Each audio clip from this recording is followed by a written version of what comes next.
Okay, I want to share with you 4 situations about forgiveness that is going to change your life, increase your happiness, bring you freedom and purpose, and change your life in ways that you had no idea. So, the first is to forgive your parents. Okay, that seems kind of like a silly thing to say, but here's the thing. In my opinion, we grow up with a sin nature. We were raised by our parents who had a sin nature, and their parents raised them and they had a sin nature, which means that we have hurts, we have fears, we have bad programming on the inside of us, we have dysfunction, and that causes us, even with our very best intentions, to fail our kids in how we parent. So I have parents and I am a parent, and I've been I've seen both sides of this. I tried to do the best I could to be the best parent that I could, and I made mistakes, and I wish I could go back and change them. My parents, did the best they could, and they made mistakes. And maybe you're in a situation where your parents didn't do the best they could. Maybe they just sucked. Maybe you had a mean dad, a mean mom. Maybe they were addicted. Maybe they were neglectful. Maybe they abandoned you. Um, but I want to talk to you about this forgiveness part of it, because forgiveness it's really a one-sided deal. Here's why. You can't control what the other person's going to do. If they're ever going to say they're sorry, if they're ever going to be happy that you forgave them, you can't control any aspect of how they respond or what they do. But what you can do is you can break the ties and the chains that connect you to that trauma and to what they did. And the reality is, you're not perfect either, and you're going to make a lot of mistakes when you're a parent. So forgive your parents and be at peace with them. That's step number one, really important. Step number two, forgive other people that have hurt you. Since we all have that sin nature, we're going to hurt other people. Whether we're trying to or not, it's just going to happen. You're going to hurt other people unintentionally. Other people are going to unintentionally hurt you. Sometimes people are going to intentionally hurt you. People have hurts when they grow up and they have angers on the inside. They take that anger and that hurt out on other people. And I'm sure you've heard it said before, hurting people hurt people. So all that to say is, I can't think of anybody in this world who hasn't been hurt by somebody. And so we've got to forgive. Here's why we've got to forgive. They say that if you don't forgive, it's like you're drinking a poison hoping that the other person gets hurt. And it just doesn't work that way.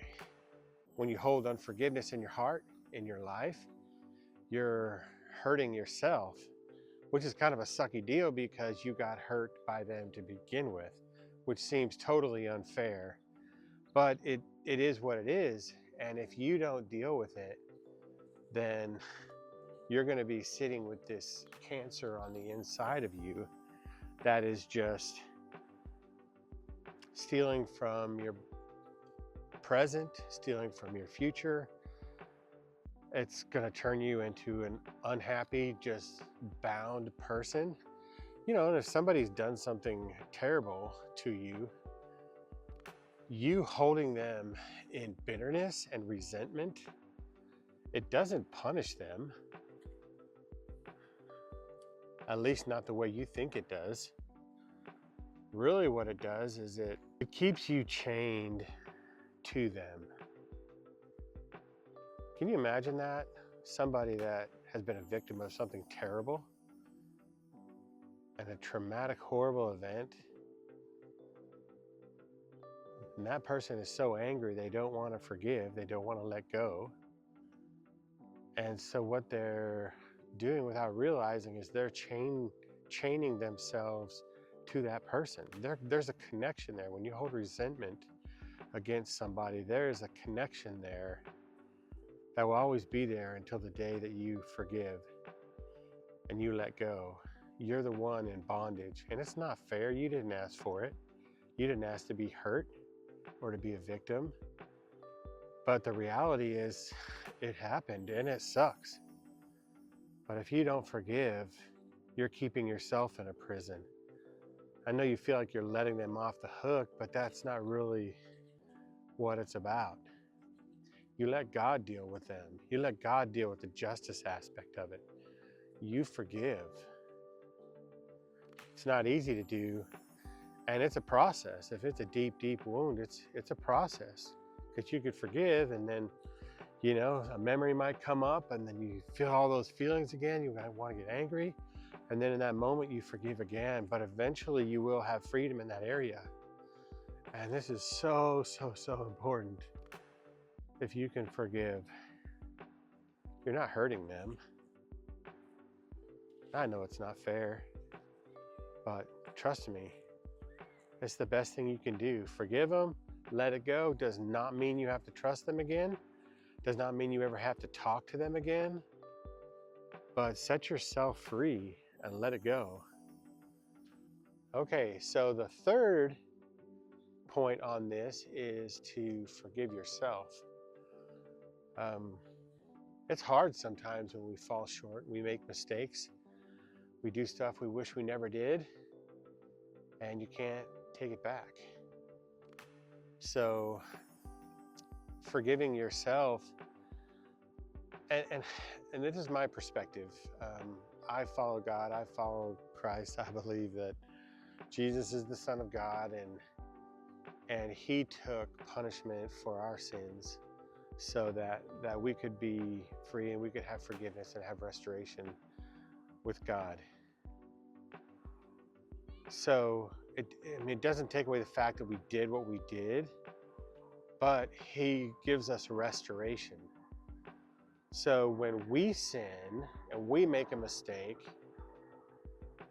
we can ask God to forgive us of our sins and try to change our direction, and then give it to God and let it go and forgive yourself.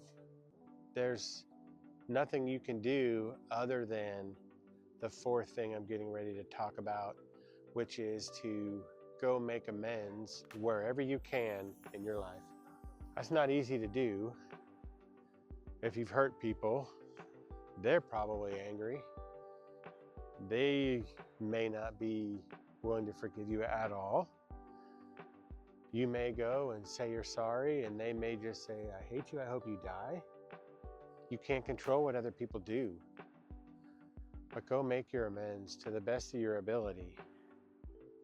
If you can do those four things, you'll have much more peace in your life, much more freedom in your life.